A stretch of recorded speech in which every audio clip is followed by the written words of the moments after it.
Rule 5. Rule 5. Okay. 3 things engage the solar angel before the sheath created passes downward. The condition of the waters, the safety of the one who thus creates, and steady contemplation. Thus are the heart, the throat, and the eye allied for triple service, and basically the condition of the waters relates to the heart, the safety relates to the throat, and the mantrams that it can create to protect from the Agnisurians, and the eye relates to contemplation. The focal point of energy that the man, the magician, has now created upon the mental plane, in response to the soul and augmented by the Om, has reached a vibratory activity which makes it certain that response will be called forth from the matter required for the providing of the next and denser sheath. So it sounds like the astral material will be gathered.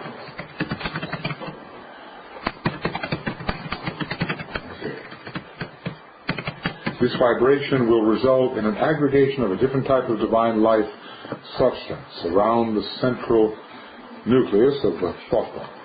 The form occultly is to be sent forth, to descend, to fly as a bird flies forth upon its mission, and a critical moment is near for the magician. Now, when anything descends,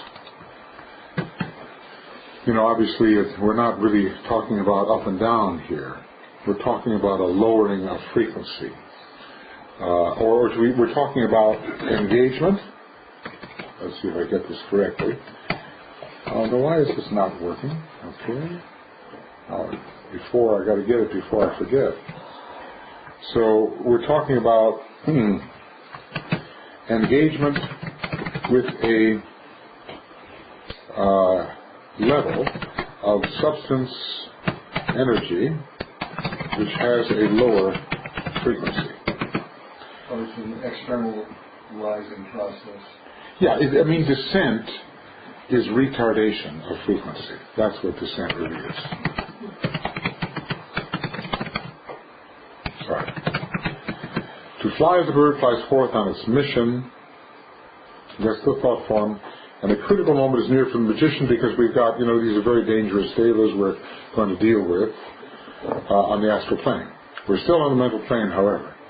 One of the things the magician has to see to is that this form which he has constructed and which he holds linked to him by a fine thread of animated substance, it's a bit like the chela on the thread. The master and the chela on the thread, it's a bit like the sutratma. It's an analogy to these things. A correspondence on a minute scale of the sutratmic thread whereby the monad or the ego holds in connection its form of manifestation, monad working through the ego. It's also that this shall neither die of lack of vital sustenance nor return to him with its mission unfulfilled. These are the 2 negative possibilities that can occur. Either death through devitalization or a return which devitalizes the sender. Okay? Return which devitalizes the sender. I'm reminded of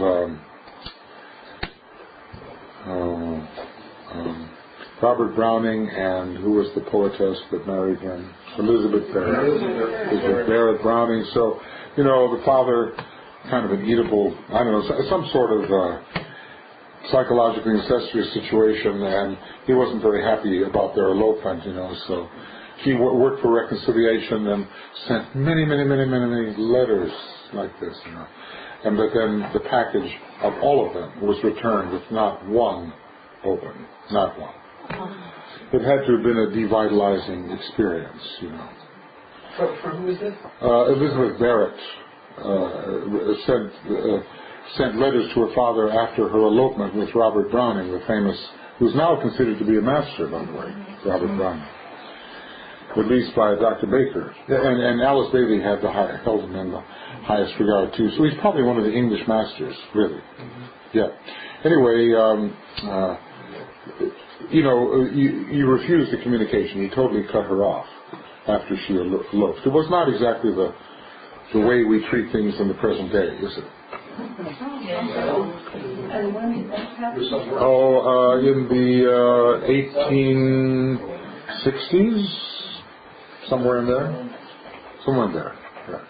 She was a Pisces with a lot of Virgo. Maybe Virgo rising, Sun in Pisces. And very fine poet. Very fine. Okay. It's interesting. They moved off to Florence, Italy, was it, together? And then Robert Browning had a spate of years in which he produced nothing. Amazing.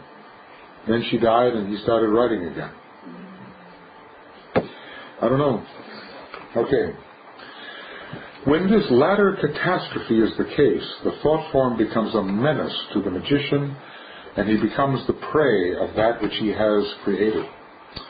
The creation terrorizes the creator. The devas who form the body of the idea which has failed in its purpose form a drain upon his vital force. Sounds like we either have to keep that thought form vital, really learn how to send it forth, and not let it die out there, and definitely prevent it from coming back.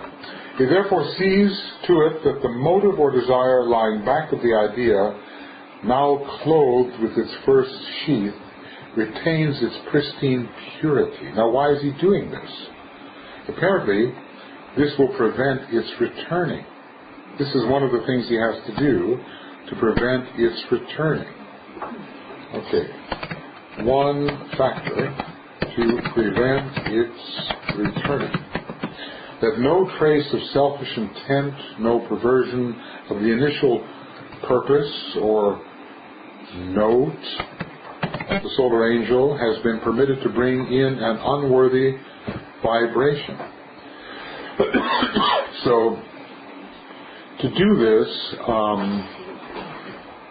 is to attend to the condition of the waters. The waters are entirely of the astral plane, Are these waters entirely of the astral plane? Because motive is not of the astral plane. Not necessarily. So what's he trying to do? Maintain purity, be unselfish, allow no perversion, have no unworthy vibration appear. If these appear, he will have impure waters. These impure appear. There will be impure waters, and return to sender may supervene. It seems that this is the case. These devas will, who form the idea of the body of the idea which has failed in its purpose, form a drain upon the vital force. Therefore, he seeks to keep the waters pure. It sounds to me like if he keeps the waters pure, there's less to attract it back, although, this is not spelled out. No, pure motive.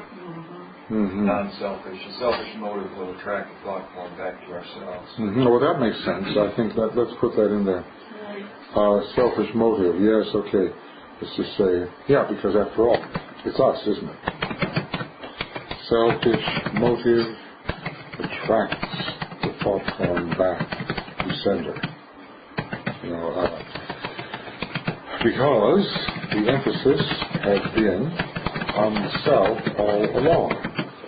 And is that the magnetic attraction then? Because there's got to be a science behind why it go back. Go back because it's not really meant for the world. It's somehow meant to aggrandize the ego. Right. But is it actually scientifically set up that way that it actually returns? Is it the true magnetic attraction? How is it set up that way? I don't know. It just seems to me that if by creating this thought form you have yourself in mind, the thought form comes back to the one who is held in mind. That's possible. Yeah. We are the creator. We are the creator, and yet we're supposed to, unselfishness is a releasing factor, isn't it? If you're thinking about the world, then what you create goes to the place that you are thinking about. If you're thinking about, this will be good for me, and back it comes. Okay, I think that's... But Transmutation doesn't have this problem because it's not working from the soul. So I think as long as we're working from the soul, we have to make sure there's purity all the way down. Yes. And if it doesn't work, it's going to okay, so if it's causing us a problem, then we get to go, oh, what did I do? And have I, got my selfishness in there? And clean it up before you send it on. Yes. And of course we don't really know how to send it on, which is, I guess, we don't really know how to send it out so that it comes back. At the same time, we have to detach ourselves from what we create. In other words, not everybody who's a good thinker and doesn't know the magical words suffers from this return. No. There's a lot about karma here.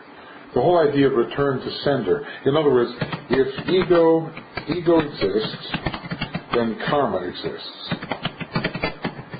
And the completely unselfish, detached individual doesn't have the karma. So if you are somehow having your eyes upon the personal self, that which you create also has eyes for that little personal self.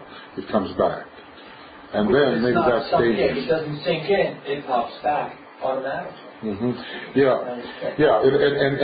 And the possibility, assimilation by the environment, proceeds better if there is less selfishness. None of us is perfect at this time, and we can certainly create worthy thought forms that can do something of value, but we're not at the point where we are really sending them out and detaching them completely. We cannot do that. For most of us, I'd say the thought form remains neither vampirizing us nor free to do good until we actually have the method of sending it forth, unless it can be sent forth by those who know better than we. Maybe they can detach it from us and send it, as we've been studying, perhaps. Now, would a black magician, like Diane said, would a black magician know how to send it forth? Has the Yes, they know. They know. They send it out. It's not so infused. Yeah, and eventually the karma comes back, of course. Yes. There can be karma, I think, even from an unselfish thought form. Jesus, for instance, he still has karma with the Christian Church, and we can engender service karma that will... Okay, so we can talk about, we can say, what are service karma from unselfish thought forms. And Buddhists are talking about, Hindus are talking about good karma. Good karma. That we do good deeds, and that's why it's some kind of great wisdom to let people be then when they should not be helped, that they can manage themselves. That I think is creating good karma, that we come there and we try to protect them, but it is not wise to do so. And that's why we will be bound to that particular group or particular person or particular environment, because we do good deeds. Yes, that's possible too. I think it's the we part that is the problem. If you're, we're told about some kinds of people who can act with no attachment, only as a part of the larger plan. And then if the karma comes to them, it's only them as part of the larger plan. It's not personal in its return. If we have our eyes upon our personal self, and if we're still the captive of the ego, then the personal application of karma returns to us. I mean, look at Master Moria. He was Moses, perhaps. He arranged for the entry of the Israelites into Canaan and all of those lands. What type of karma is his in relation to this today? Master Jesus was Joshua. He led that invasion. Has he already paid for that? It seems like we have issues which are repetitive of that period, And they are probably involved in this. But are they involved as aspects of the planetary logos? Are they involved as planetary spirits? That's the question.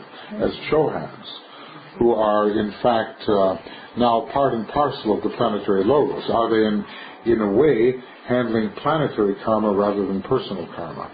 But certainly involved in the issue, you know. So great Chohans may be involved in karmic situations, but the situations are now more of a planetary than personal kind. I think it's, Master Jesus didn't really create the Christian church. St. Paul has got the karma with the Christian church, but Master Jesus has the task of somehow transforming all the ideological religions. I oftentimes see him standing between Christianity, Islam, and Judaism in some way to bring harmony to these three.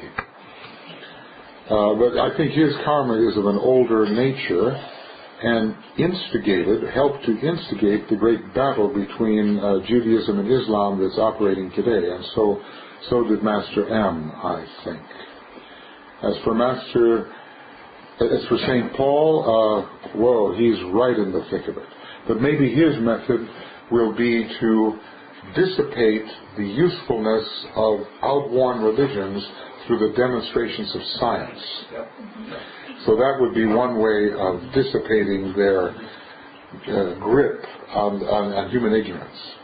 When it comes to Master Rakusi,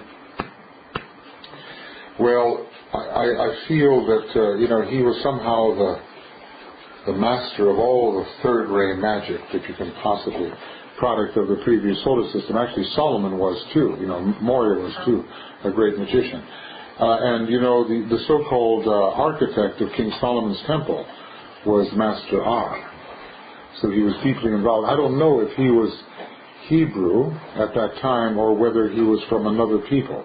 That would say a lot about it. But if the seeds of the first solar system ripened in the Buddha, meaning that he had come from there and the best showed itself in him, then when I look at the magic of Master R and his knowledge of the acme of wisdom of the first solar system, namely Kabbalah and all that's found in the Old Testament, he really seems to have a link with that. And I don't think it's for no reason. So that these particular masters are in the master chairs at the moment at a time when a terrible crisis is ensuing between first solar system trends and second solar system aspirations and intentions. I don't think they're here for no good reason. And probably some of us are pulled into that for various reasons too. Master DK and KH, on the other hand, I don't see them involved in the same way. I see them as moonchainers, but not related to the previous solar system. I'll try to write about that sometime and put out all the reasons. So anyway, working hard to achieve purity, selflessness, an unperverted natural approach, and worthy vibrations is meant by attending. That means attending to the condition of the waters. Okay. Now the thing is, matter is water. Water is matter. So we're not necessarily yet talking only of the astral plane. Talking, I think, not only of the astral plane, because so many of these factors have to do with the mental plane. So many of the factors mentioned have to do with the mental plane. As we well know, water stands for matter, and the substances of the astral plane which are now under consideration are of prime importance in all form building. So let's just say that what goes on the mental plane has a lot to do with the condition of the waters. Mental conditions can affect the condition of the waters. So we have to, it's like air and water. If we have a windy, airy, if everything is blowing it can get the astral waters into turbulence. If your thought life is chaotic, confused, and fragmented, the astral waters are going to be pretty messed up also. Choppy day with a lot of whitecaps and so forth. Okay, according to the substance used and the nature of the builders who respond to the note of the form in mental matter will be the purpose accomplished. So, in other words, matter unsuited to the fulfillment of the original note, let's just say, could be attracted. And then no good purpose will result. So we really have to see to these things on the mental plane, and we have to make sure that we choose well and see to it that the right type of mental entities are attracted to our thought form, which is carrying the note of the original egoic purpose. But if we're not really impressible by that note, then we will have a distorted idea of what that note is, and then when we start to build around that note, we're not going to be able to build in the highest grades of matter that the note deserves. That could be a problem. So we must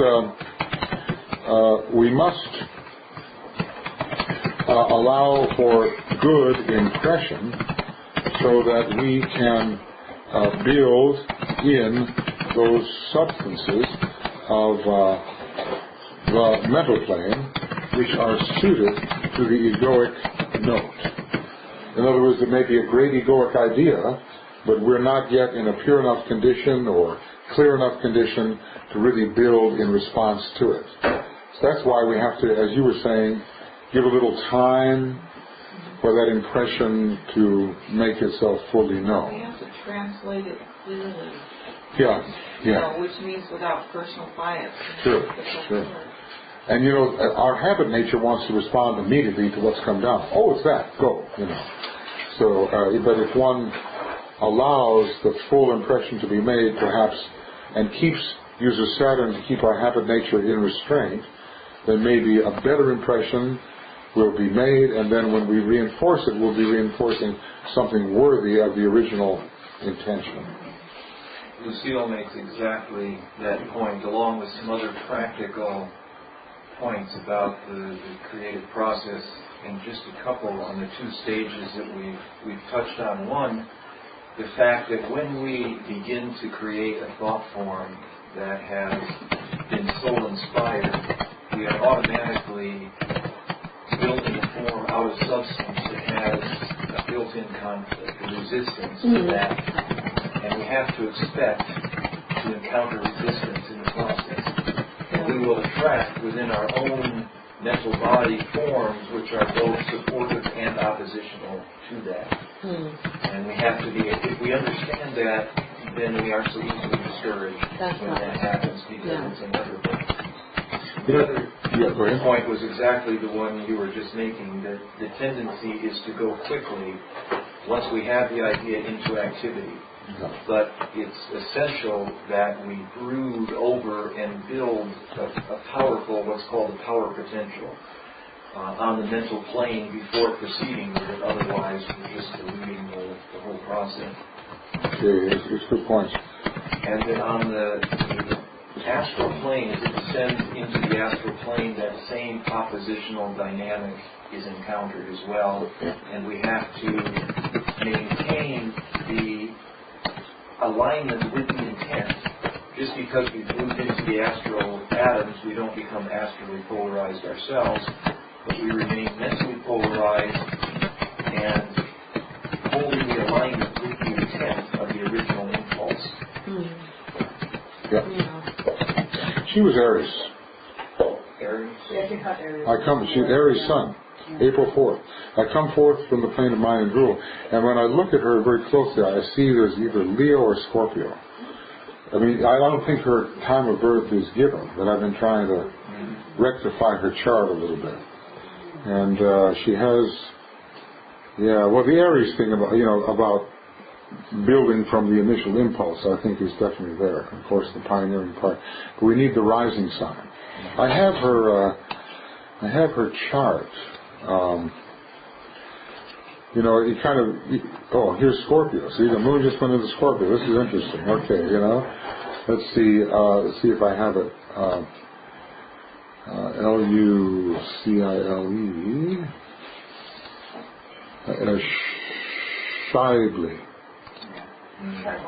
Scheibel. Okay, this is the noon chart, and the moon is Pisces, I think.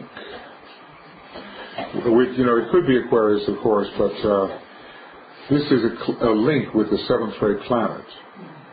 And of course, the psychism, the possibility of receiving impression, and so forth. Chiron and the Sun are there, which gives the teaching aspect. And Mars, Venus are there in Taurus. There's the possibility of or conflict between those two. Mercury in Pisces, definitely. And that's the esoteric ruler of the Sun. You know, I come forth from the plane of mind I rule. Now, I had a couple of different charts worked out, but I was wondering, I was working, some water sign is operating here, I think. I thought there was a scorpionic quality, you know. I don't know like you know it, you know, but I was just going by physiognomy. Which I find, you know, you want to do physiognomy first in order to just make sure you're not way out of the ballpark. Now this would be evening. I don't know. This would be evening. That's Scorpio, and then Mars would be, I'm still working on it, okay? Mars would be in Taurus. But I thought also, you know, Cancer was a possibility as well. Let's see. So we want looking kind of up and what little pumping water in it? Well, let's see, pictures downloaded. Let's see, these are, is there something called My Pictures? You see anything that looks like My Pictures? I know there's something here. You could Google images. Yeah, I could, but yeah, I could. I could just do that. I know I have it, you know, and I was working on the images. Lucile, 2 L.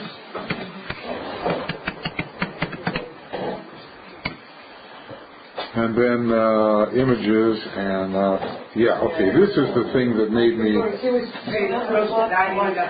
Well. Yes, that may be the case, but the face structure doesn't change very much. Not very much. And then this is. You know, pretty strong chin. I tell you what, I've seen this kind of neck involved with Leo, and the earlobes are long. Of course, you never know what's hanging from them. But, and another thing too, you know, when the nose widens like this, and you know, you've got Taurus and Leo possibility. But the eyes carry, and when the eyebrows go like this. Oftentimes Cancer is involved. But you can't tell whether it's just Cancer or the Cancer part of Scorpio or the Scorpio part of Cancer. So and the chin is pretty strong too. But the only way to do this is to really study the life, and then one could come up with the necessary astrology of it.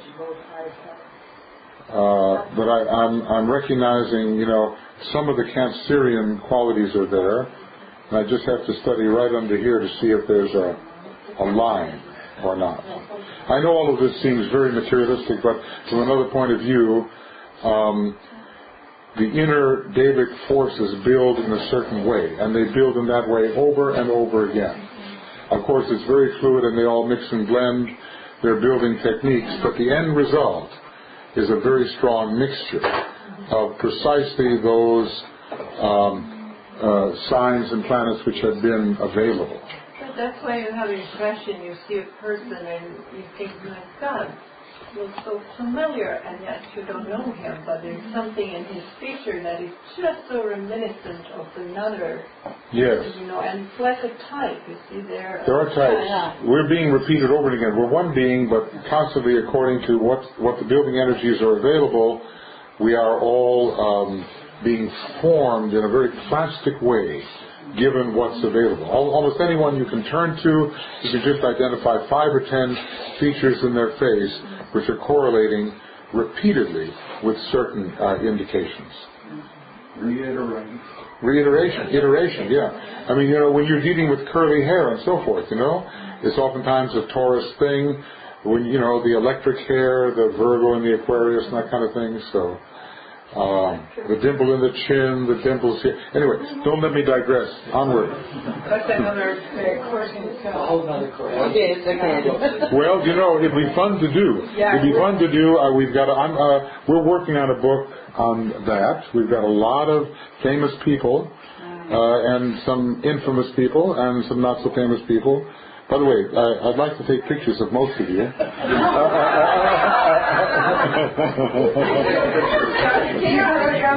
Oh, please do. That'd be a good one, Tony. That'd be good. Michael, I have one more point related to the astral plane, and maybe the most important point of all has to do with desire and the distinction between desiring your creation to manifest and the magnetic field of force that compels a thought form into manifestation.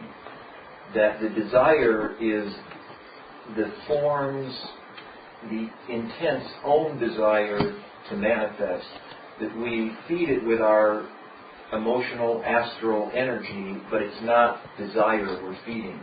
We're acting from a point of will. If we desire something, we're not using the will, we're actually drawing, sucking from it, because we're recognizing, we're feeding the forces of opposition because we're realizing, okay, this is not in manifestation. I want it to be in manifestation, but it's the opposite of the will. The will to do something is not to desire something, you just do it. You don't desire. This is a Vulcan-Mars opposition. And it is about like the army of the voice. So the army of the voice, in that lower lives, they are those who can respond to the higher sound. And if we hold that sound, then the better substance is coming into that building. But if there is a desire, it is that we take the lower substance, and that is not going to carry forth what we were the original intention. Okay, so here we are here. According to the substance used and the nature of the builders, who respond to the note of the form in mental matter, will be the purpose accomplished. Will the purpose be accomplished? And that's also in mental matter and in astral matter, both. We seek the highest quality builders, and I think what's being said here is a higher quality of builder will be evoked if the note of the ego is preserved and its will to manifest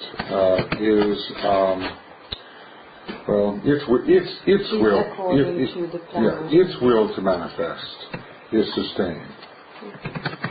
So the clearer we are and the more we rely upon the ego itself as the true magician and keep ourselves out of the way, what we may want, what we do. In other words, a certain divine indifference. It's like healing. You have to keep, you have to keep desire and will in leash. You use love. But a certain divine indifference is needed. Keep the person out of it. Because there can be the desire of the soul, if we may say. But if there is this desire of the personality, and that is what D.K. talks about this time, that there is, he says like a special group, meaning that it's not special by being special, but because of the need this time is to build very strong bridge between the mental to physical, astral and physical via the etheric, which is patterned alignment with the soul. We have patterns between astral and etheric patterned by the desire of the personality. And now we need to have that that's why this special group has been sent, and it is according to the white magic that they are mentally polarized, and they are able to now to open this inflow between the astral and etheric in according to the soul plan. It's amazing how many groups DK mentions for specialized work. And this time. This is one of them. You know, it's not only the 10 C groups, but somewhere in LOM, is it? Or, you know, externalization of the hierarchy mentions a lot of different groups which have very specialized work to do. Yeah. Okay. Anyway, so that's something identical to what you were saying, that the astral body is the desire body of the soul. Right. That's just the way she calls it. Right. Which is exactly the idea. Yeah. And I think that then we then use the higher part of the astral body, where I think is the etheric part. Yeah, the etheric part of the astral body, where the star is still pointed upwards. Mm-hmm. Well, that's a whole interesting idea about the orientation of the star, differentiating according to the etheric part of the plane and the dense part of the plane. Okay, well let's move. So we have here the nature of the physical vehicle. So this is the most important stage in many ways for the astral body of any form conditions. The nature of the physical vehicle. Okay, the transmission of force from the next highest plane. Okay, provided the man on the physical plane can hold the purpose steady and refuse to permit its distortion by the influences and vibrations emanating from the lower man, then the devas of Kama can carry on their work. I would remind students at this juncture that any thought form necessarily finds its way into greater streams of energy, emanating from advanced thinkers of every grade, from the planetary logos downward, and according to its nature and motive, of the thought form, so the work of evolution is assisted or retarded. It is in this connection that the Nirmanakayas work manipulating streams of thought energy, vitalizing the forms created by men, and thus carrying on the work of construction or destruction. So it goes back to the idea that whatever we create can be used. So we see to its quality and don't worry about the rest. Can be used. Okay. They have to use that which exists. Hence the necessity for clear thinking. So now he actually explains fully what he means by this term. Having purified the waters or safeguarded his desires. This is what he means, finally, by it. Even though, in a way, all matter is water, and you do have to have the proper motive, and you have to see to all of the mental requirements as well. This is his definition of purifying the waters. So, is he saying that the Nirmanakayas cannot create themselves the thoughts that want to impress into humanity, and that they have to work with what we create? Well, the Nirmanakayas have many functions. And one of them is to be the registrant of Shambhalic purpose. And so they certainly have to be as sensitive as possible. They have to hold what they receive from Shambhala and send it into hierarchy. But it also seems that they have other work to do in managing what has been created below and directing it properly. So I think, we have a couple of different functions.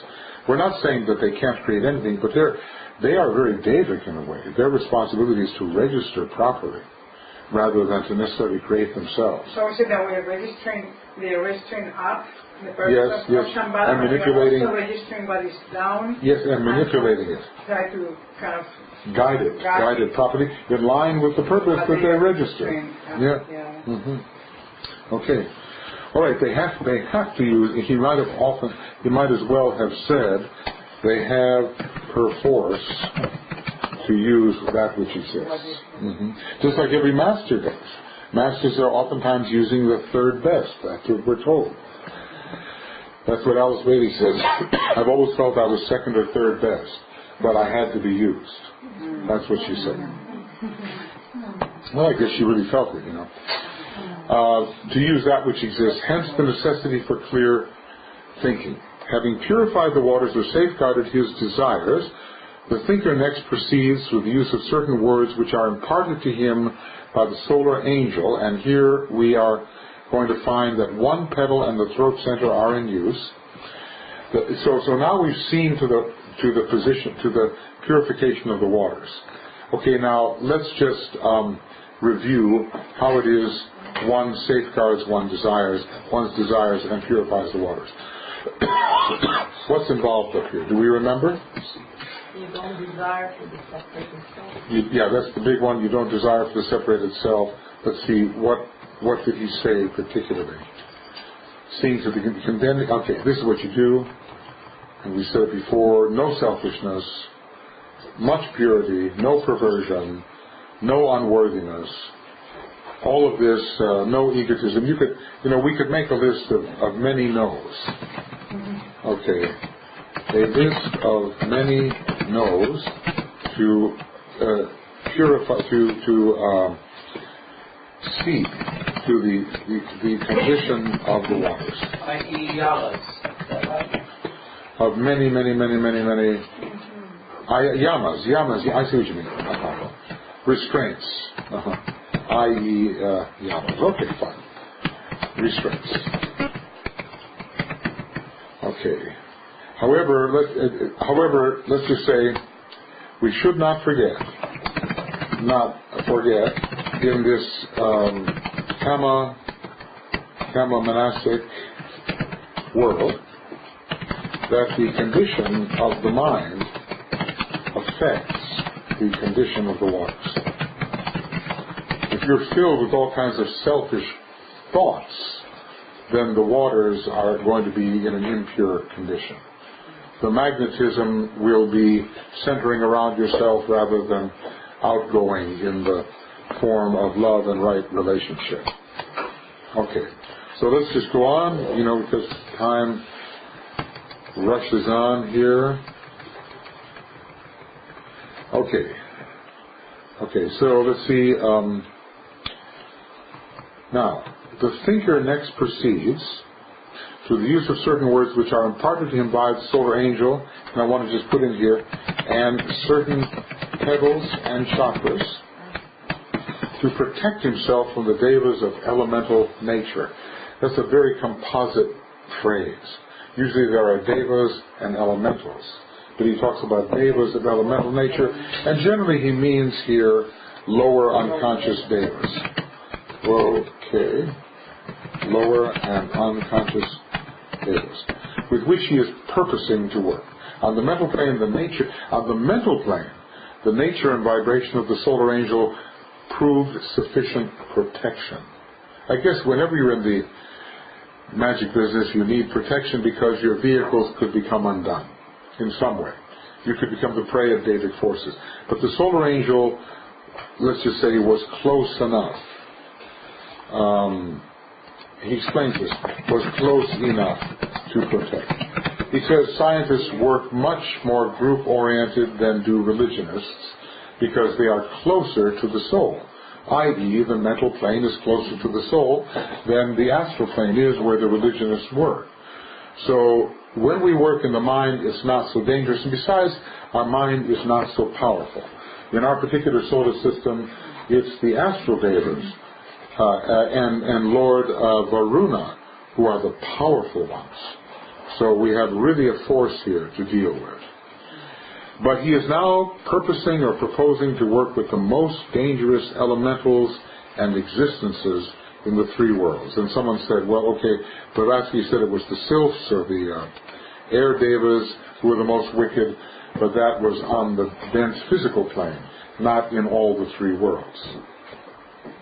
Okay, she says the air devas are the most wicked and the most difficult to deal with on the physical plane. Okay, but when it comes to the three worlds, it is the water elementals. Air deva, can we get a... Well, you know, what do you have? Salamanders for fire, and undines for water, and gnomes or such for earth, and sylphs of various kinds for the atmosphere, the gaseous level. And how are they the most? She didn't say. I think it's easy to think. If we look this mold, and we see how the tiniest little ripple is moving that nature. So in that sense, if we think about us, how we can control that side of it, like the wind, how we control the wind. Tornadoes, hurricanes. Yeah. And also the air devas projected by the throat chakra in talking, in saying bad things, you're riding on these air devas that can only amplify when they hit the person intended. Mm-hmm. Okay. Yeah. Okay. Master Moria says that when we send forth a stream of mockery, it will return to us as a stoning. What is mockery? Well, you know, when we assail people with all kinds of vicious words and take insults and, you know, just tear them down, it comes back as stones against us. Okay. Yeah. That's what he said. He's looking at the karma of those people who are being stoned. I've gone through a lot of windshields in my day. Have you really?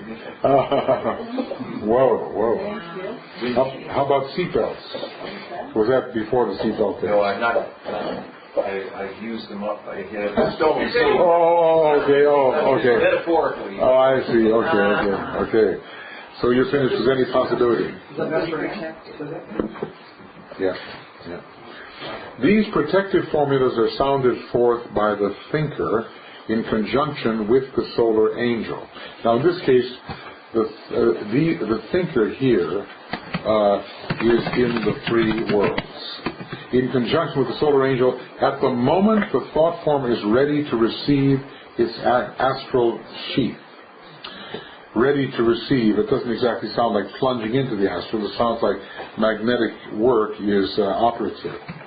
Magnetism is operative. The mantram deals with the forces which impel activity in the Agni-Suryans. Agni-Suryans are the Astradevas and even elementals. It's a very broad term. Usually it means devas. But there's a couple of references where you see that anything that moves on the astral plane, DK is throwing into the category of Agni-Suryans. So it's restraining the forces of the Agni-Suryans and starts a stream of protective energy from one of the heart petals of the Egoic Lotus. Now earlier, remember, he mentioned a will petal.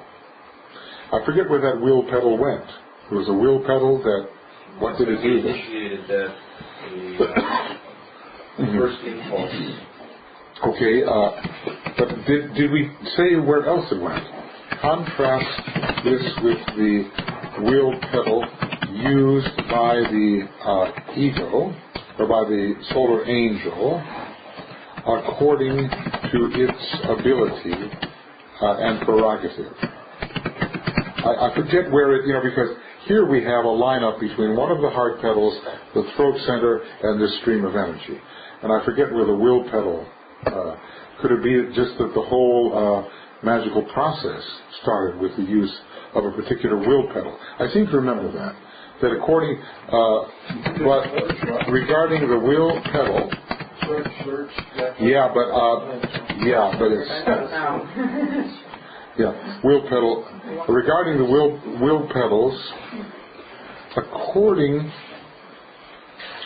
to the type of form the solar angel wishes to create, so will the particular will petal be used. Also, according to the development of the soul. But now we're talking about something different. We're talking about a heart petal starting a stream of protective energy and going through the throat and basically teaching you what mantram to use through your throat center to get that stream going. So you, the thinker, under the impulse of a heart petal, one of the heart petals, start a mantra going which starts a stream of energy going, which holds off the Agnisurians, which coming in can drown you or devitalize you. There are a number of ways of death that you can, the magician can have his entire astral body removed by these beings. So yes, and then the ego has no choice but to snap the thread and start another incarnation. In other words, you can burn up, you can be vampirized and devitalized, you can be suffocated. I just want to give you an incentive for white magic, you know. So everybody knows what they're getting into, you know, and that's why this is a science, you know. Remember when those people went in there with their bare hands handling radium, they didn't know what they were doing. They were handling radioactive isotopes with their bare hands. They all died later, you know. Right. So we don't know what we're doing either. He tells us about the casualties that will be suffered in the investigations of the Deva kingdom. We better know what we're doing, you know. Well, but we don't know anything. That's right, so we better be circumspect. We better be very cautious and wait till we're told, or at least do the things we can do and not venture in where angels fear to tread. Because you know there's going to be a bunch of people in the coming eras that just want to do magic. And they're going to run in there where angels fear to tread. Yeah. We won't be among them, right? It's almost like you need to really focus on the idea of protection all throughout the process, because we just don't have this idea of needing to protect themselves in many ways. No, yeah, and we have, of course, and we don't want it to become a egocentric motive, just a wise instrumental motive. In other words, you know, if you're going to handle a firearm, you have to train to handle it. So if you're going to handle magic, you have to train to do this. That's why it is so important to organize the mind, because if there in the mind there is that it sounds with the soul, that is so much more powerful to keep these forces in their place. Exactly. We have mental control, and remember that we read yesterday that when the words for releasing the thought form come, they come in the solar angel's stream of energy, and we are guarded by the pure motive of the solar angel and by the fact we can't remember those words, or they are embodied in the solar angel's influence. Okay, anyway, just, you know, moving on here, a stream of protective energy is started from one of the heart petals. This circulates through the throat center of the man and sets up a circulatory stream of energy around him, which automatically repulses the devas who might, through blind, unintelligent work, menace his peace. Now, you know, the word peace is an astral word in many respects, and we're talking about an entirely turbulent astral condition which will not allow the magical process to continue. We might as well know, you know, the members of the army of the voice are controlled by the throat center. Right, they are the armies of the voice after all. We just have to know what we're saying, and our alignment has to be right. Michael, did you say earlier that basically what happens is you use this pedal when you go with Lotus and heart petals to discern what this mantra is? Or you kind of just in the discerning of mantrams, the egoic stream of force may contain them. Okay, so you kind of attune to that. Yeah, you attune and you may find out what it is, or you may not need it. It may just work. It just works, yeah. But the thing is, I was talking about a different type of mantram used to release the thought form. This is the mantram that is used to protect you on the astral plane. But isn't there is a kind of mantric formula, right? Yes, there is. And the best thing is to have it communicated to you by a member of the hierarchy when you are in a trusted condition to receive it. That's the same, yeah. And the most scientifically reliable. That's the way to go. So meanwhile, we have to serve. We really have to prove what our motive is to hierarchy. In other words, by our service we will be known, and you cannot trust anyone who doesn't serve. You can't. They can't. We prove our motive through service. We prove our selflessness through service. Any person who's full of himself, going to the hierarchy and saying, teach me this, has to be rejected. because that ego, that lower ego, will always provide an obstacle to the true work. So, the first thing is burn out the lower ego. And there's all kinds of ways to do that, but DK simply says, take your eyes off your separated self, and just help. Okay, we're repulsing the Agni-Suryans at this point. These two matters attended to, desire adjusted, and identity guarded. Isn't that an interesting way of looking at it? What could the Agni-Suryans possibly do that would warrant the use of such a word as identity guarded? I think they lose their self-possession, frankly. The unruly forces cause disintegration. They lose their control. Their consciousness is not intact. He told us that certain seventh-ray types get into such a power situation that their motive is not pure, the force rushes in, and now they're warring with their entire lower lunar nature. I think this is what can happen here. Let's see. No, I won't go there. You just have to believe me. Okay. We do. Yeah, okay. Warring furiously. I'm sorry. Okay.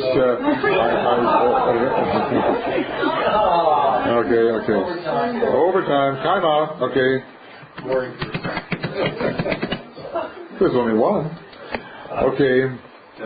If a man, this is good. This is on the seventh ray method of, ritual work.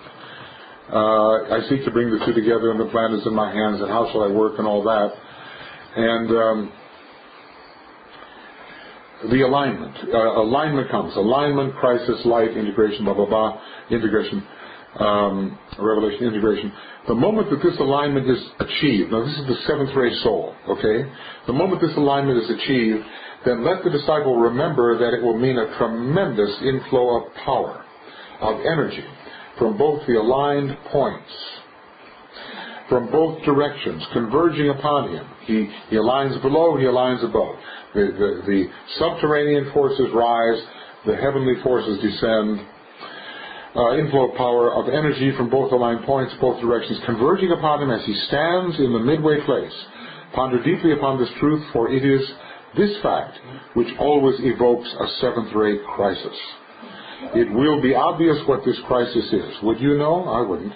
If the man concerned is materially minded, selfishly ambitious, and unloving, the inpouring energy will stimulate the personality nature, and he will immediately be warring furiously with all that we mean by the instinctual, psychic, intellectual nature. When all these three are stimulated, the disciple is often, for a time, swung off the center into a maelstrom of magical work of the lower kind, sex magic and many forms of black magic. He is glamored by the beauty of his motive and deceived by the acquired potency of his personality. So hence, ego out of the way. It's the old thing, if you put a muddy foot on the electric ladder, it gets caked. This is from Master Hilarion. And here we have the Tibetan saying, if you're not pure when you call for the force, you're going to be, everything bad in you is going to be stimulated, and you're at war, right? So the greatest, let's just say that before we call in the power, which is ray 1, we better make sure that the purity, which is ray 2, is operative. I mean, it just makes sense, doesn't it? Otherwise, we're going to lose lives in the process. So that means all the lower vehicles have to be totally purified. Well, yes, I would say yes, to a great extent. Because every thought in there that is not of a pure nature is going to become its own little monster, It's going to be potentized, and the next thing you know, what was a minor little demon that you could control is suddenly going to be a major devil. Anyway, there's nothing wrong with being warned about the dangers involved in this process. It just makes sense to know these things. Not to exaggerate them, but to just really be cautious. Sounds like Crowley's journey then, right? Well, yeah, Crowley didn't purify himself. And he had a lot of power. Exactly, yeah. Mm-hmm. He died of suffocation, really, kind of emphysema, just overdoing it with everything he could smoke. Yeah. So, someone told me, or I heard about an interview conducted with two men. one was Gurdjieff and one was Crowley. And the interviewer or whatever was astonished at Gurdjieff's purity and freedom and power and Crowley's suffocation. The energy had ceased to flow, and he was in his final days from having abused everything. You know, so. Well, there was a real example. You know, you got Libra on the ascendant, or Libra Sun, Leo on the ascendant. That's what it was. So he had the choice. There was that Ajna center, but of course he opted in the direction of pride, and he had that tough Capricorn moon also, which made. I've seen that a Capricorn moon can incline a person towards materialism. It may be a very good thing for discipline and so forth, but it may also be very hard habits to break materialistic habits. Oh, well, you said in a former PhD class that many of the guys surrounding Hitler, several of them all had Moon and Capricorn. They had a bunch of earth signs, well, especially Taurus and Capricorn. Yeah, exactly. There's a story about Crowley is you know. Moon and Capricorn. Sorry, but she's a nice one. Yeah, okay. She's a good one. Glenda's in no danger here. Okay. You know, he was just so sold on himself, you know what I mean? So believing in his own little ego. So proud. Wow. You know, there's no third degree there. You know what I mean? Yeah. So if someone offers to do a tarot reading for me using Aleister Crowley's deck, what would I say? It's very, very magical. It is depending again about the reader. It depends who does it. Yes, that's right. Mm-hmm. Because we know he was also a soul and he had deep insights. They did. But then the side was he had not been released, what is that? Redeemed in him? Yeah. Haven't been redeemed. Freda Harris, the artist, is the one who made those under his direction. images. But she had her own self-inspiration. I mean, there's some very... I've used it too, you know what I mean? I've used it too. You know, it's all just personal. It's personal taste. I always felt a little tainted when I used it, you know, just a wee bit. I like some of the other decks that somehow shine with a clearer light, but it is very interesting. And if the reader who's offering this has no rated whatsoever, 1 in 3. Stay away. So they just want to manipulate you and get you in their power. I go for the reading. Just for the hell of it. You have to know yourself. Let us take the symbolism. Swastika. Right. Hitler's group was using swastika, and yes, it is the most deepest, one of the oldest symbols on earth. Yeah. Which is telling about how the divine is working in matter. Right. So and many other symbols. So it is always up to everyone. I've already declined. Yeah. I think so. The good old stodgy weight deck, maybe a little less. Okay. Anyway, let's go on. So we're dealing with two matters now. The condition of the waters, so you adjust your desires and you purify them, and you guard your identity against the intrusion of disintegrating entities who enter because of their very nature, not through any malevolence, but simply because of what they are. Okay, so having done that, both the solar angel and the worker in magic maintain an attitude of contemplation. Now comes the I, or that profound condition which succeeds what is called meditation. So concentration is Leo, meditation is Virgo, contemplation is Libra. This is the higher interlude. Libra rules all interludes, contemplation is the higher interlude. And now we're going to see what is the value of this contemplation. It's rather interesting. In contemplation, the inner eye, whichever inner eye you've got working for you, it can be the eye of your imagination at first, or maybe eventually the third eye, is fixed upon the object of contemplation, and this produces unconsciously in most cases a steady stream of energy which is focused upon the objective, producing vitalization and activity. So, you know, when you keep your eye on it, you vitalize it. And that we can do with any enterprise or business or group or whatever. Keep your eye on it, vitalize it. It is the basis of the work of transmutation. And this is a really interesting occult idea. For instance, when the human substance is transmuted into solar substance, the ego contemplates his lunar bodies, and gradually the work is accomplished. He does it all with I and consciousness. The ego on the higher mental plane is focused on the lunar bodies, and that's how he goes about transmuting those lunar bodies. So, you know the old saying, according to how you look at someone, you may either retard them or elevate them. It's the old Don Quixote thing, isn't it? Man of La Mancha idea, you know. He held Aldonza until she became Dulcinea. One question. Yeah. Yes. What I have debated for several years. This is called a counterwag. Several years. Many times I have heard that it is said that it takes solar angel or ego is looking the personality every now and then in 300 years or so. I think you have... Check in on humanity every 300 years, yeah. So... But now you're a disciple. And now you're a magician, and now you've taken a couple of initiations, and now the solar angel has to gear up for intensive work with you.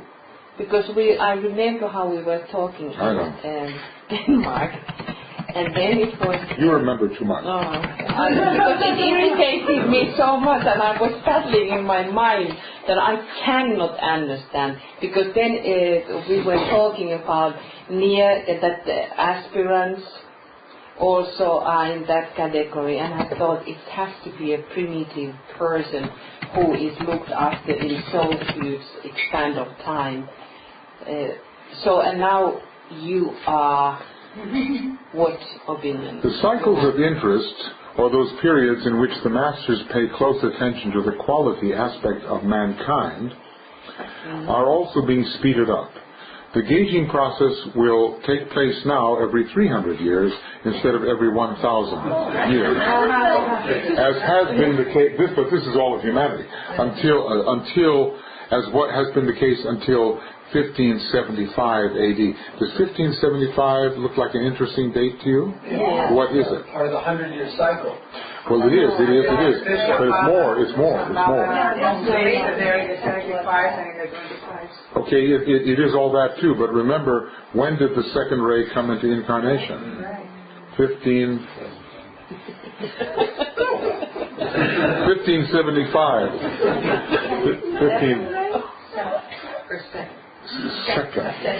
1575. This change can be attributed to the greater sensitivity of man's response to spiritual stimulation and to the rapidity with which he deals with his personality. This is, of course, not apparent to you on account of your day-by-day consideration of each other. It is, however, apparent to those who view humanity with greater disinterestedness, deeper understanding, and over much more extended cycles of time. 300 years, you know. But if you're a chela in the light, who's looking in on you and giving a report every year or whatever? You've got an interior disciple reporting to your master how you're doing.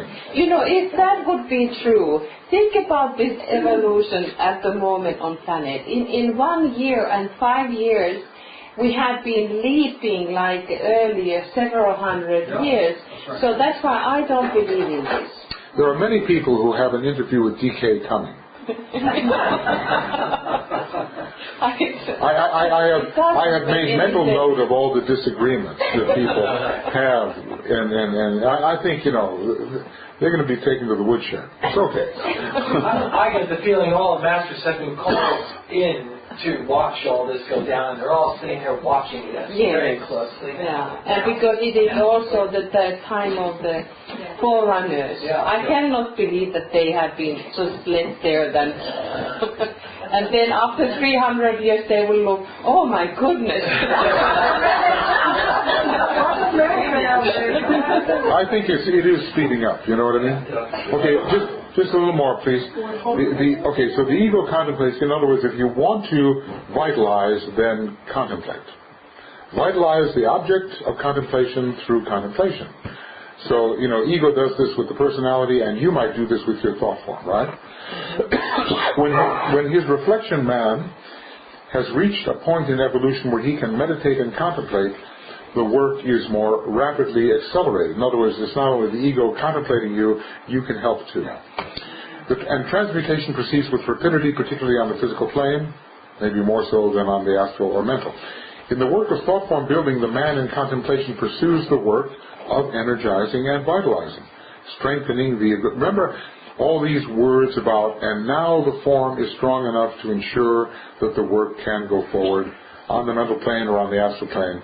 It has to be of a certain vital condition before the process can be guaranteed to succeed. And so, a contemplation has to be sufficient. And so, can you be a white magician if you can't contemplate? No. Well, think about it. If you're just learning to meditate, you're not a white magician, are you? And learning to contemplate is not easy. I mean, how many have read From Intellect to Intuition? Okay, so it's really, really good. And right there in that one chapter, Alice Bailey gives more on contemplation than I've ever seen anywhere. It's brilliant, you know, it's brilliant. The chapter on meditation and contemplation. And as you read what contemplation really is, you begin to see, hey, this is not an everyday thing. This is not just what I do when I sit down to meditate. This is more. Remember, slipping out of our own meditation into the meditation of the soul. That's what contemplation is. Yes, well, you know, I would say that a high form of contemplation is samadhi. I would say the kind of contemplation she's trying to have people do is not quite the full range of it. But, of course, you know, as I said in the... moving beyond the jhana. Yes, it is. Exactly. And the Yoga Sutra is called contemplation and samadhi equivalently. Okay. But we also know that the full samadhi is the 5th degree, or maybe 4th degree. So the kind of contemplation that is common to the 3rd degree is not the total samadhi. Yeah. But when you are able to contemplate, you really contemplate, you are approaching the 3rd degree. So we cannot minimize it. This is all to say that the white magician is active as a real white magician when the 3rd degree is taking place, and if we're not there, we're practicing, we're learning how to do it. Is that an example? I mean, I would like to put this into some kind of a practical context. Well, we're making thought forms, you know, and we don't know yet. First of all, can we receive from the ego the pure egoic intent? Okay, that depends on the quality of your meditation. So first of all, you have to be impressible. And then, you have to grow your thought form. So, let's take an example. Well, suppose you want to start a business. Suppose you want to start some form of service that has to do with what you're going to do in the world. You're going to undertake a piece of the plan. Maybe that's what you were going to speak of. What about the history of the United Nations? That's a fascinating one. Yeah, that's right. High level and working through a couple. League of Nations was one. League of Nations. Yeah, exactly. Serapis Bey. Serapis Bey starts it. Yeah. Colonel House.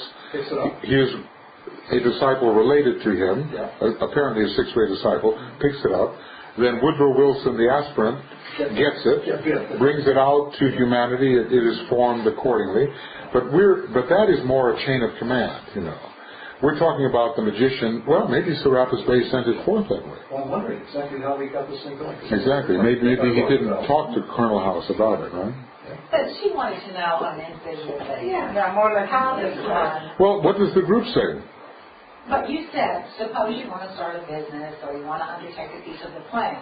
Yeah, a real piece of the plan. A real piece of the plan. Yeah, let's just create a scenario and let's take one thought form and let's lead it through the whole process. Just university when the 3 of you went into meditation. I have a feeling we acted too quickly, but we certainly were. You know, there was something.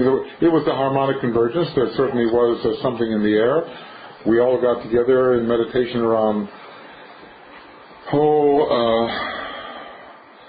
around 4:20.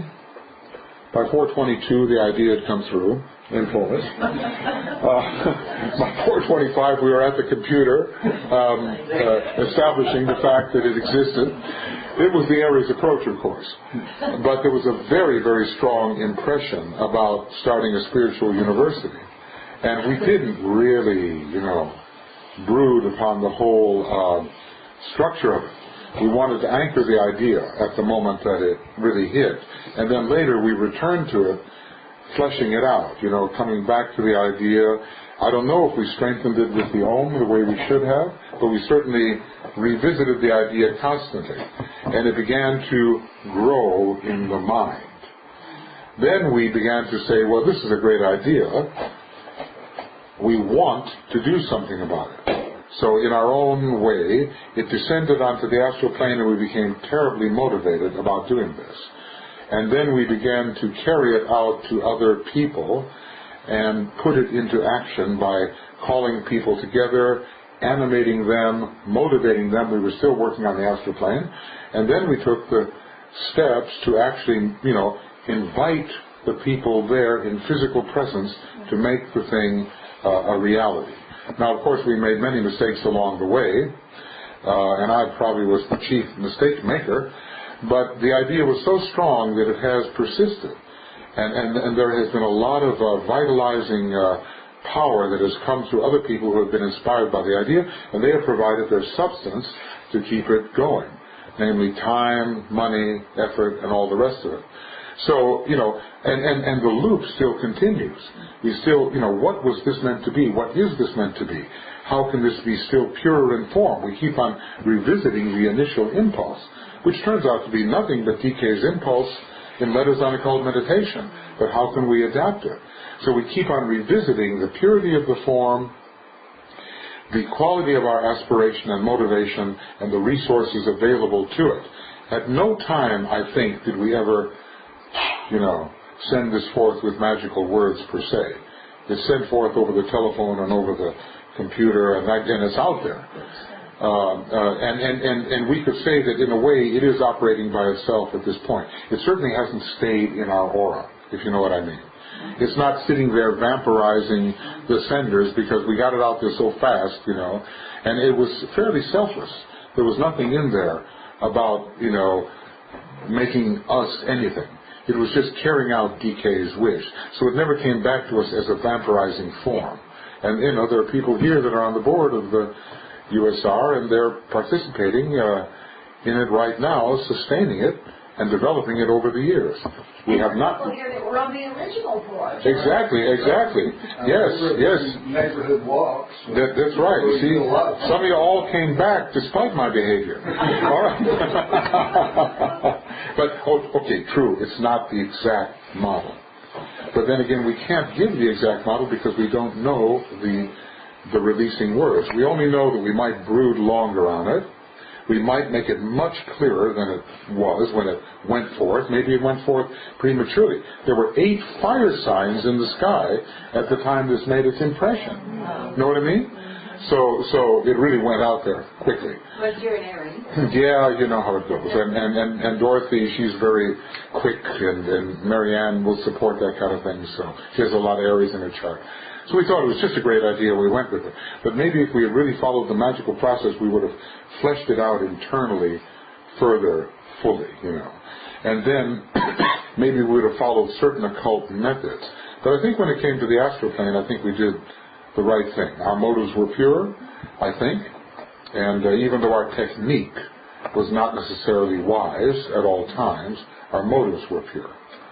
And then maybe we would have, we have to follow the next rules as to how we would deal with the astral plane. Because we're not there yet, we're still on the mental plane. But we could have fleshed it out more. Instead, we kind of learned as we went, which is a much more human way of doing it. It's not really what white magic is telling us. It reinforces the idea that thought form, even though it wasn't purposely created, it was used. It was used. That thought form was used by those who would like to see it happen. And even crashing against the rocks repeatedly, it didn't die. There's so many. Much more recent example than that. You have the more courage. Yes. Now, how was that done? I'm afraid, there we brooded much longer. There, sadder and wiser. Yes, and you restrained yourself because you were actually ready to launch it a A year ahead, yes, I restrained my Aries, yes, I did. I had a little help from people suggesting that I should. And I was working with a man who was even more eager than I was, and who was very upset when we didn't just plunge into activity. But I saw that many forces had to be gathered first before this was done, and so yes, that was an example of having learned over a period of time. Yes, you saw it. I believe there's an implication there Take it offline. that my eyes perhaps were... there was help from my friends, but I want to tell you that Victoria and I had a lot of conversations where we were just saying, we can't do this. See? And then one night, or one day, or something, it came down, and a change occurred, and then the statement was, we're going to do this. Because, something impressed itself, you know what I mean? And so from then on, it was just a meticulous gathering of forces and trying to clarify the idea. The desire was there, interest other people, and so forth. Precipitation occurred rather rapidly, but with the Internet, that's not so hard. But yet it was complex. And the whole thing is still a loop in which we are refining and refining what can be done with Master DK's intentions and how we can motivate other people who don't want to work, essentially. I mean, you know what I mean? In other words, Master DK calls for all this work. You know how work is. And so we want to give the incentive to people. So it has to do with skillful presentation. So we're still refining our techniques. Did we send forth magical words and do all of this? I don't think so. You wrote a series of invitations, I think. I did, and maybe they carried some. You were building the thought forms, and you were informing it through the thought forms, and making many emails, and inspiring emails, and supplicating emails. Supplicate, please join. Yes. So there's a certain amount of begging went on. I agree. Okay. But and also, wasn't it a step from having? Wasn't it a step from having in the building of this thought form?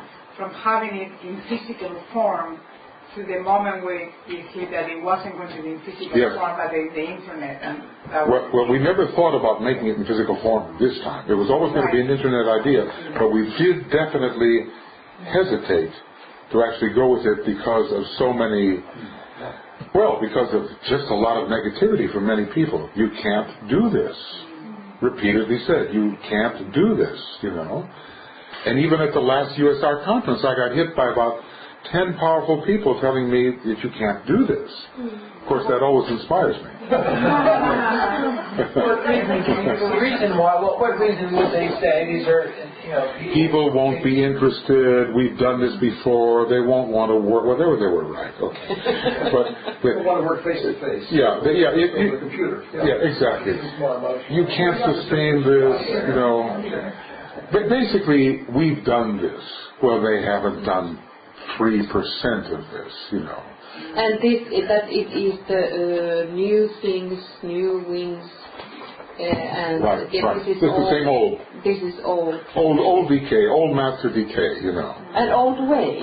Old way. Doing as he asked us to do. And there are many more better ways. What are they? Well, but okay.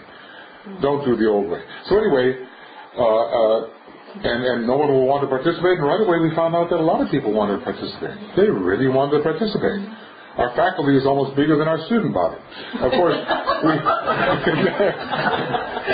we've managed there by making the faculty a student body. Because really, if you're not a student, you can't be a teacher. So, yeah. Just to get back to Sylvana's question, because I think it's a very good question.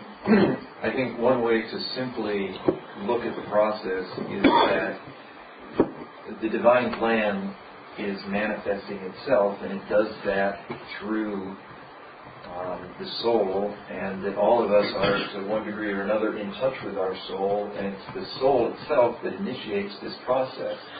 And when we become aware that our soul has some intention that it is trying to impress on us, and this can take a long time. We may take a long time to realize, okay, there's something there that doesn't want to go away, we can align ourselves with that soul, and we can enter into the magical process of giving birth to that thought form on the mental plane and feeding it and nurturing it and begin to slowly follow the steps. But we are all part of the divine plan. Our very instruments are part of the divine plan. And often, is exactly what I think we're talking about here, it's rebuilding our instruments that is the first magical undertaking. And we can use this process to rebuild our mental body and our emotional body and our activities and our environment. So I think it can be applied in a very wide sense. Absolutely. Not in its perfection, of course, but we have the general steps. The schools can't be done in perfection, and the magical process cannot be done in perfection. Certain things are missing. Certain capabilities, certain of the more occult capabilities are missing that would give exactitude to the process and would make it infallible. Could you find this quotation by D.K. where he talks about these 14 years? How from the mental plane, the thought is precipitating itself 14 years, and that is how we work with the fohat. I think it is wonderful. Yeah, I don't know if I can find it immediately. So 14 years, and that is something like how disciple has to learn to work with the fohat, or that is how we work with the fohat. It takes 14 years for He said, that's right. Yeah.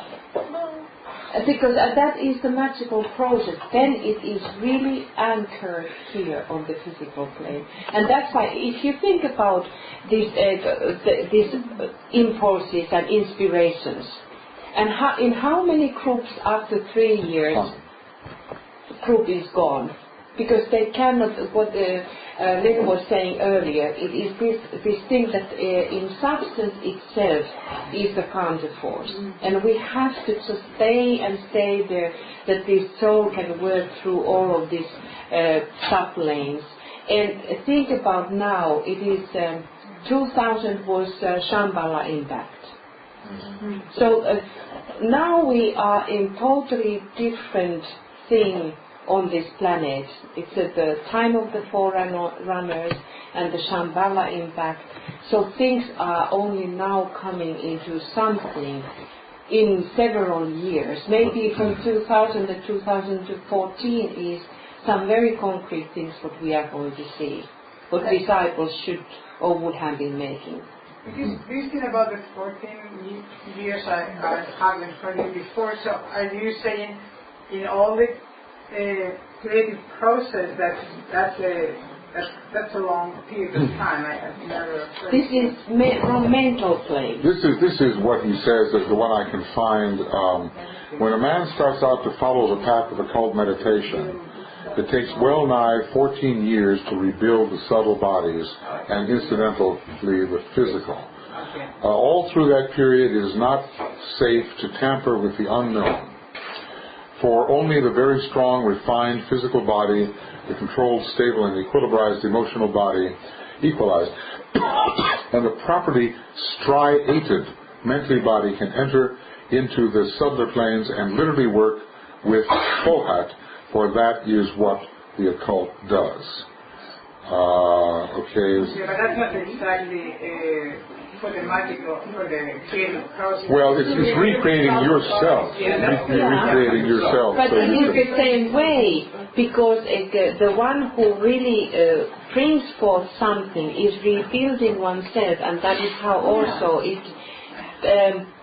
We see already on physical plane something that before it is really built there, it is 14 years when, and it is related, of course, Saturn.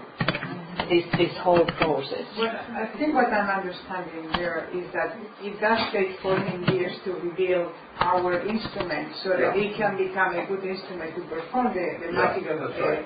So the impulse descends all the way through. Once we start performing, or whoever is ready to start performing the magical process, it takes 14 years every time you're kind of in the process of... Well, probably not. Probably not that. Clarified, yeah. Right. But for an idea really to descend all the way through your vehicles and not have resistance, something impulsed by the soul, it sounds to me like it takes 14 years. When Mohammed Yunus, Having cycle. When Mohammed Yunus got the Peace Prize, or the Prize for Economics recently, he talked about the journey he had to graduate students around Bangladesh and seeing the poverty there, wondering for a number of years, it wasn't quite 14, it was a number of years to figure out how can I help the situation. The whole notion of micro-lending began to gather strength in him. He starts with a small experiment, and that thing has exploded in the last 15 or 20 years. So, micro-lending. Okay, let me ask you and Tara then, how long did it take your thought form to manifest? I mean, The global research alliance? You're right, exactly. Well, it's still manifesting now. It's unfolding, but within a year we were actually involved in activity. Actually had some outer appearance of that initial impulse. Did you follow this procedure? I think there's many steps that don't have all the keys for, but yeah, in general, I tried to use that general paradigm. I joined later, so... And it's something that can be used over and over again within a larger process. Every time I have to communicate with donors, for instance, I align and I go through this creative process and something comes out of it. Yeah. I mean, the way I'm learning to use the creative process in the training with the Lucille material is more like, really, you can use it all the time. I mean, we're supposed to use it all the time in everything you're doing, so you don't need 14 years to kind of, I understand that, with a big purpose in your life, or to reveal the instrument, that's another thing, but for things like, okay, I'm involved in a new project, I'm going to start a new project that is coming to my mind, that's the next step, let's say teaching, start teaching a class. You can work for a week, for a month, whatever, and through all these steps until something, you properly manifest. But I don't think it's a process that takes that long. Maybe for our small building, It's an archetypal duration of the cycle of the moon at 27 years, 27 plus years. In other words, or even 29 something, it's the moment of the half lunation. That's your 14 years. It's the time after you've planted the seed till a moment of objectivity is achieved, and you understand how far you've gone, and then comes the reassessment and the generalizing of the process to fulfill it until the next lunation is there's planned. the 14-day cycle, also the lunar cycle. Yes. And what we are not seeing now, we are only concentrating to one life. Because we have to look that we are talking about occult changes, meaning that impact in the society or in the planes is such that there has come and grown something new. And that's why the magician has to hold, being able to be that kind of strong tool to hold it, so that these David forces are changed. So we may have had a start, let's say 3 lives ago, then we didn't do anything next life, the third life we did something, and now we accomplished that. But there is something very powerful when we think about how the human being is born. A 14-year child is just starting now to find himself. And so that is the tool also, whatever organization we create. We can create all kinds of organizations, but what hierarchy can really use has to have substance in it. And if it is done according to the law, this kind of tools are so powerful that they will last then however long. I know that there's a hidden planet that many hypothesize called Sigma, and it's got about a 13.5-year cycle. And it's extremely karmic, and some of the astrologers in our group think of it as the esoteric Saturn. Whether or not that's true, it certainly is the calculus signum, which means summation. And I know that when we had the sigma moment, or 13 and a half, 14 years for the University of the Seven Rays, we had the complete gathering of all the PhD classes in the year 2000. It just so happened that 2000 was that year. And people who had been in many different classes, including all the PhD classes extant at that time, all gathered in California for a very synthetic realization concerning where we had been and where we might be going. So in that case, the 13 or 14 year cycle really worked out very clearly. We really examined the whole process and how much it had manifested up to that time, and then we were in a position to enlarge upon it and improve upon it. So those moments of full moon realization, that's what the 14 years is all about to me. Because when you're in that point of objectivity, when you're standing in Aries and you have over here Libra, a full moon, you have the fullest opportunity to see what has become of the seed you planted at the new moon. So there's a moment of realization about exactly what have you made and how far has it manifested. Yeah.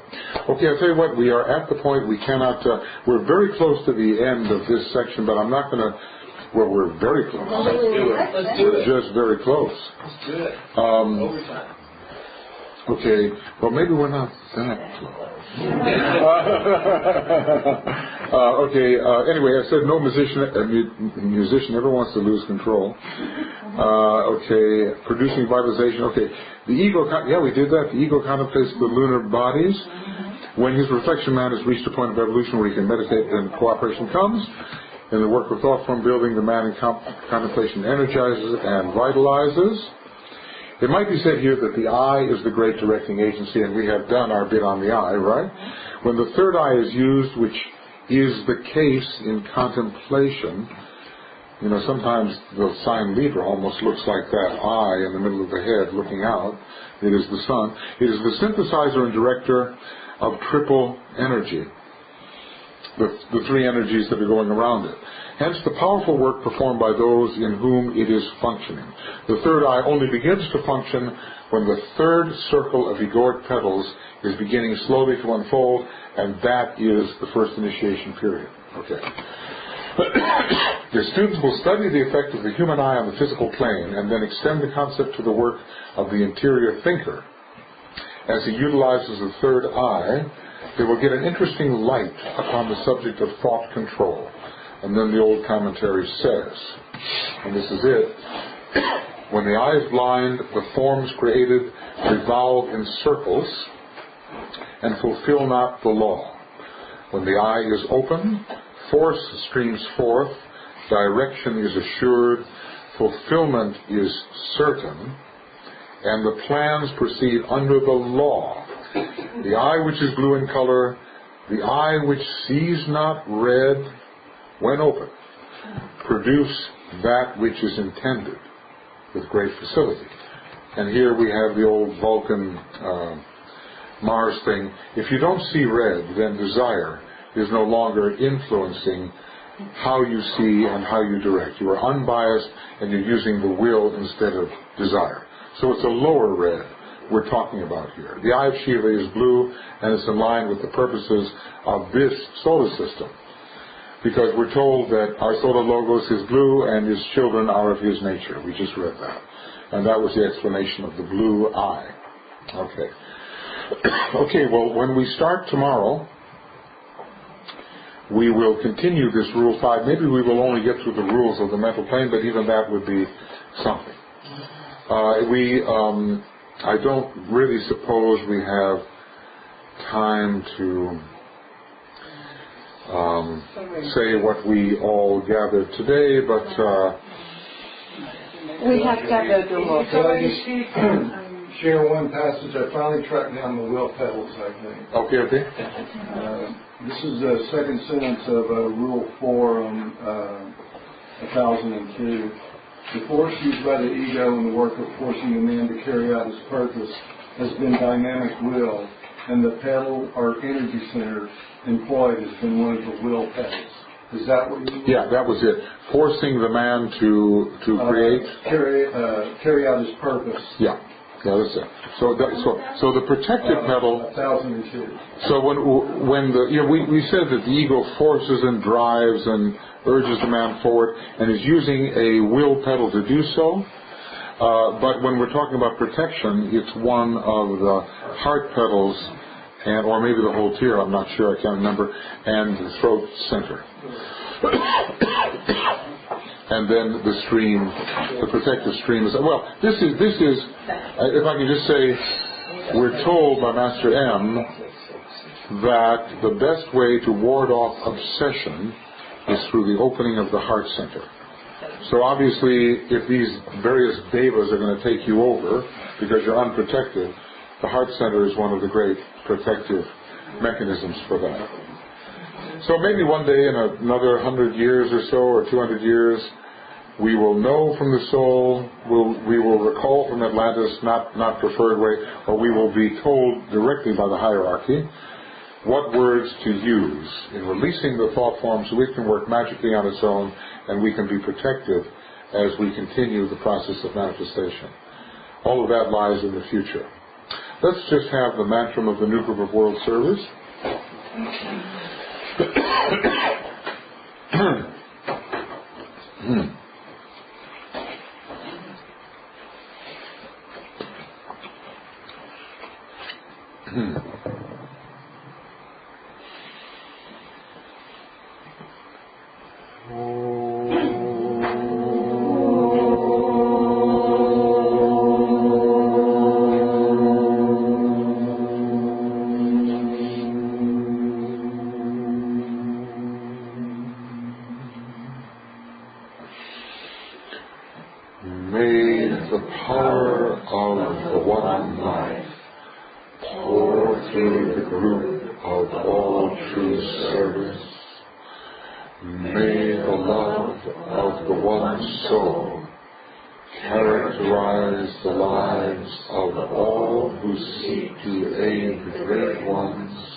Thank you. Thank you, everyone.